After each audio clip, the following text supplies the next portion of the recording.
My name's John. This is Honest Patina, where we make money grow and talk ideas. Subscribe to hear more. The entertainment's free. I often talk finance and technology. And today, we're going to start with a quote. The earth without art is just, eh?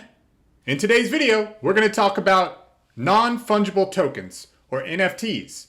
But first, I have a statistic for you. $55 million for 5.76 million pixels.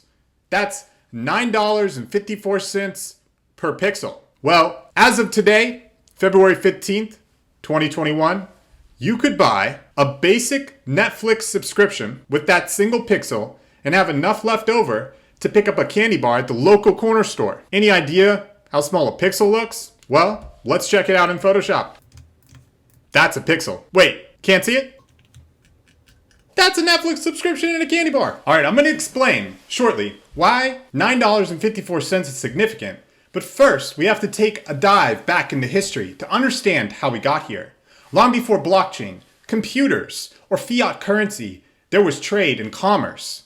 One could argue that trade was the causation of migration, colonization, war, and the fall of great empires. We can attribute the unsettling arguments between gold versus Bitcoin to the multi-millennia appreciation for gold and its association with trade. But digitization consumed the world. Information, images, sound, documents, and money are distributed virtually. This is a comfortable reality for people who grew up with personal computers, handheld devices, and smart accessories. Many of us maintain an entire personality in the virtual world. Blah, blah, blah.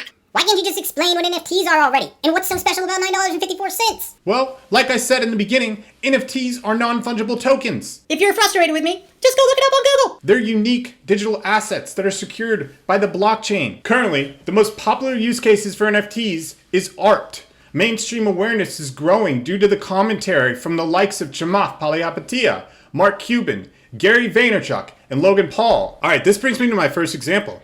CryptoPunks. 10,000 unique collectible characters with proof of ownership stored on the Ethereum blockchain. It provides a definition of what a CryptoPunk is.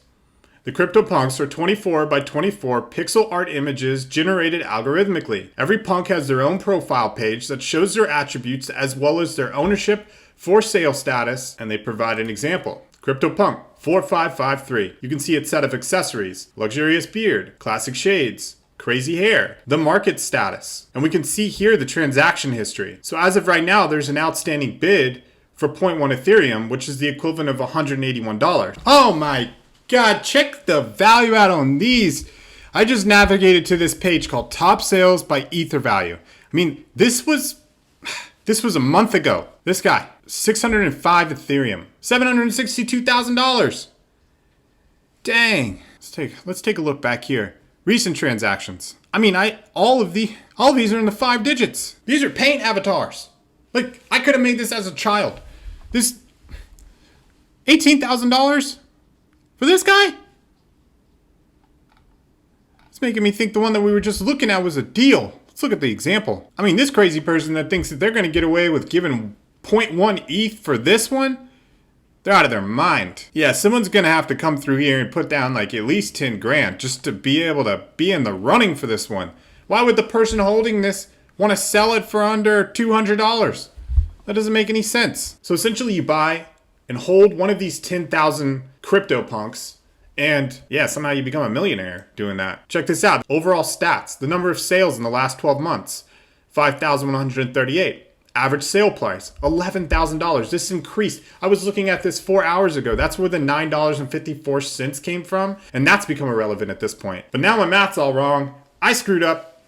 Can't do anything about it. Clearly there's high demand for these things because the average sale price went up by $1,000 in just a couple of hours. Let's consider something here. On the top assets by market cap website, Bitcoin is sitting at number 9.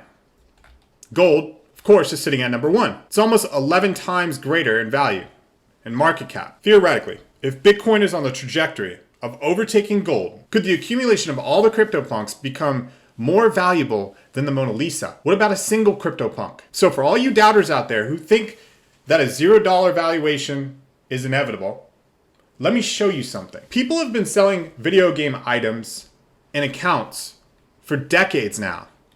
One that I can recall is RuneScape, now called RuneScape Classic, and the party hat. Party hats were these rare items that were obtained by opening Christmas crackers dropped in 2001 on a Christmas event. Now, I came after this event occurred, but I recall a friend of mine who had a party hat, and the value of these things was astronomical in terms of gold points, which was the exchanging value that you used to buy things within the video game. Check this out. The price, $2 trillion. That's the value of these party hats. Now, I don't know how realistic these numbers are in today's term or what it was like back then. It could have been millions, but could you imagine a simple accessory for an in-game character? The game didn't have great graphics, but the value of these was so high that at some point in time, people started selling their accounts on eBay. They were ahead of their time. Let's take a look at another example. This is probably one of the more widely known examples. CryptoKitties is a game centered around breedable, collectible, and oh so adorable creatures we call CryptoKitties. Each cat is one of a kind and 100% owned by you. It cannot be replicated, taken away, or destroyed. See, trade in digital art is not a novelty. It's been around for more than a decade. Blockchain is the novelty. And like the revolution of trade and commerce in the past, there's been a slow migration from physical collectibles to digital collectibles. NFTs legitimize trade of digital assets by storing unique cryptographic hash codes associated with the asset on the blockchain. As we know with all collectibles, associated value is determined by supply and demand. This is a common platform that I see a lot of creators using to sell artistic products. One notable name that pops out on the top sellers list in the past day is Lindsay Lohan. I don't know if that's really her or not, but I do know that she's a fan of crypto based on some things that I've seen going around social media. And here's another example, OpenSea, the largest NFT marketplace. Buy, sell, and discover rare digital items. So with all that being said, have you made up your mind yet? Are you gonna get involved? There's a high probability that NFTs aren't going away. Collectibles have been around for centuries. The transition from physical collectibles to digital collectibles is becoming more of a reality.